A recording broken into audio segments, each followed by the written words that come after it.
I have a heavy burden in my heart and I am worried.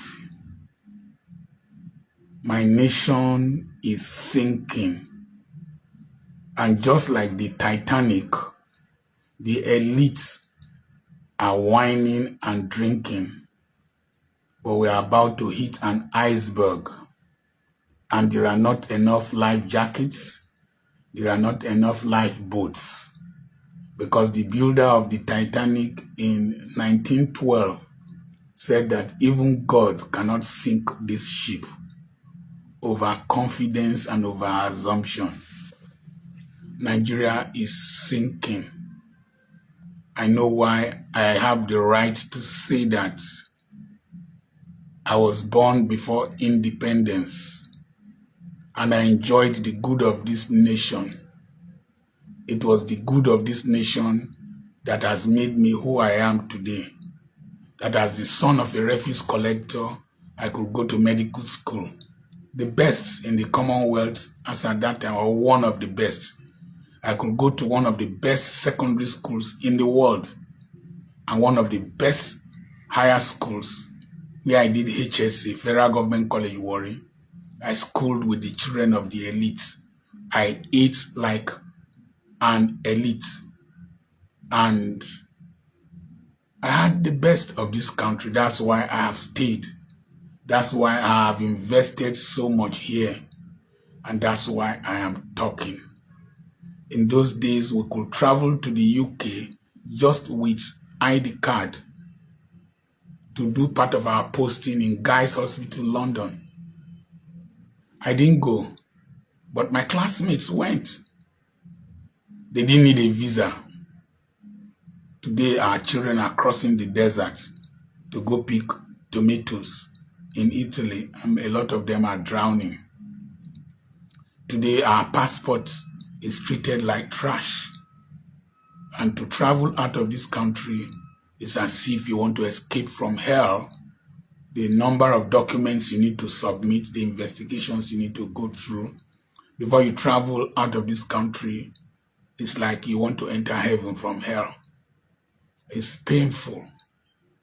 Some of the painful things that our young ones have no hope. That's why our citizens in the north could fly Russian flags in their own country. That's why they could call for Russia to intervene. Our nation is sinking. That's why northern youths had the audacity to be begging military men for regime change, which is unconstitutional, which no person should approve of. Our country is sinking. That when young men in the country protested for hunger for 10 days, bad governance for 10 days, they rolled out the security apparatus from all over Nigeria to shoot at their own youths, to tear gas them who are hungry.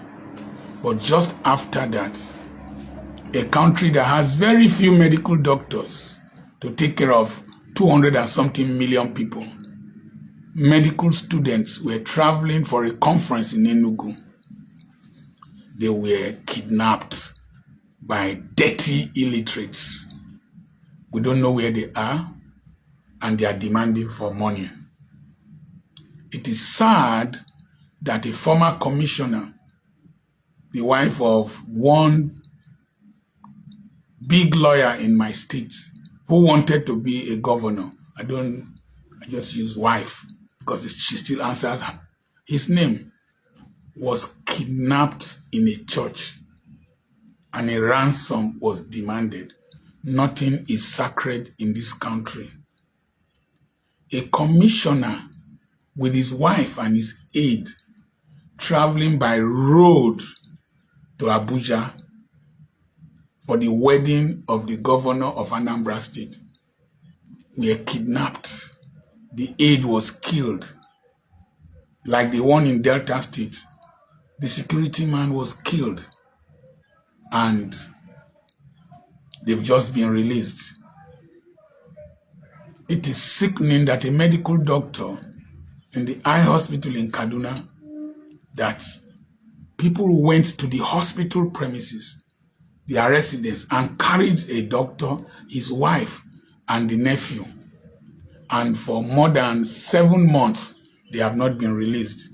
And doctors are protesting all over Nigeria and have threatened to go on strike.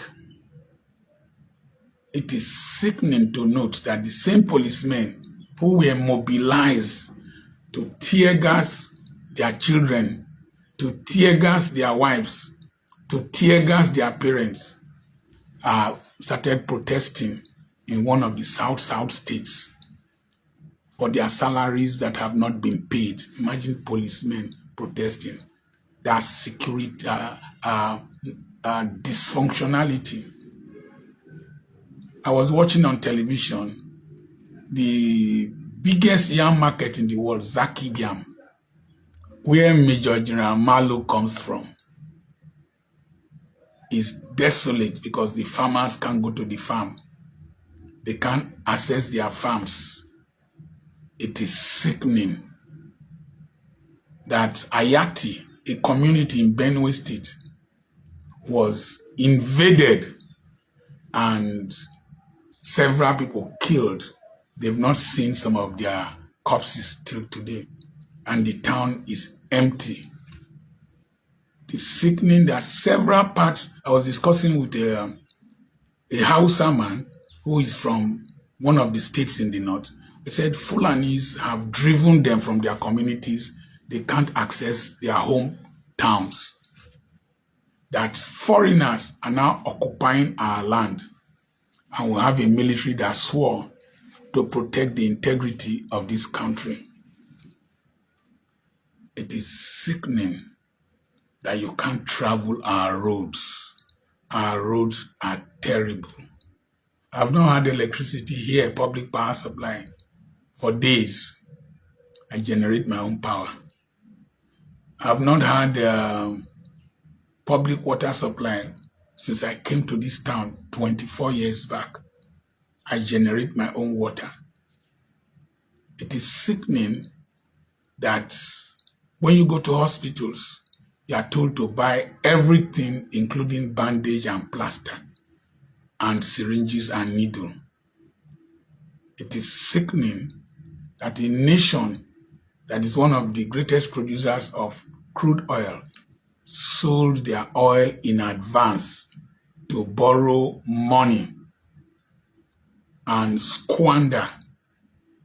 Now, the refineries that are built in the land that has oil will need to buy crude oil from other countries or buy from the multinationals that will give a certain percentage to. It is sickening that we have several refineries. None of them is functional. We'll keep postponing the dates. Port Harcourt refinery will be operational at these days. Port Harcourt. It is sickening that there are 24 oil wells in my mother's community here, just 10 minutes drive from here. Another one from my father's mother, her village, and all the communities here, Agbara, Fisiri, Ufoma, all oil wells. We queue to buy petrol, PMS. I bought 900 naira per liter. It is sickening that we are degenerating. Somebody had a certificate from Nigeria. He went somewhere. He ended up as a security guard. That people don't value our certificates. I feel sad. What saddens me most is to see people on the television defending this gross inadequacy, dysfunctionality, and failure. It is sickening to see that young men and women, just because they come from where certain politicians come from, or they belong to the political parties that these corrupt politicians come from, inefficient, slow-thinking minds. This country does not require rocket science to change it. I mean it. Just requires a bold person. It is sickening that when you make these videos, those malicious people will be the ones to come and attack you. And they are poorer than I am. It is sickening when a professor was talking that his salary is about $300. That is $30. That is $10 per day. That is 1 hour work in the United States. Well, what's called a deputy vice chancellor was saying that his salary is $300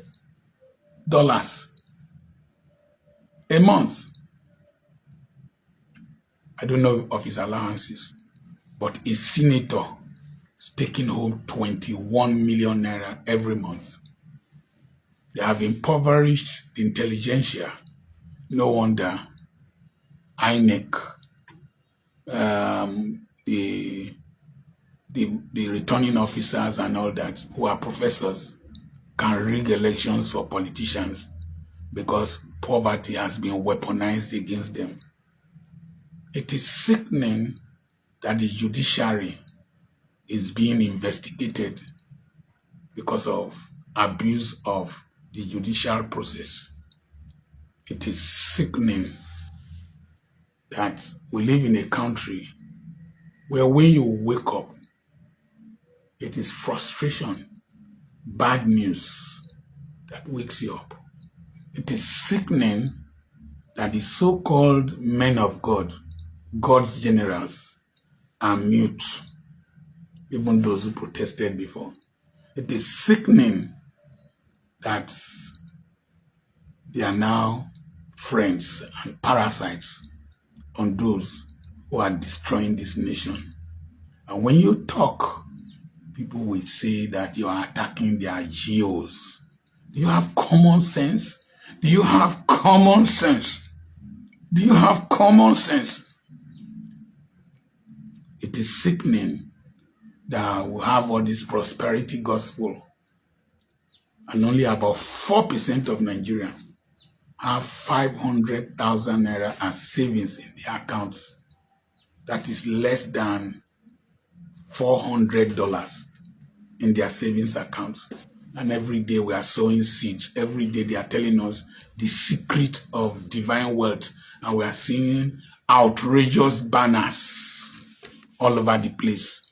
And they disturb me with their noise of their prayers. It is sickening that these men who are killing this nation, they have permanent residency permits in different nations with their children and their wives, including the so-called God's generals, GOs, that you people are defending and protecting.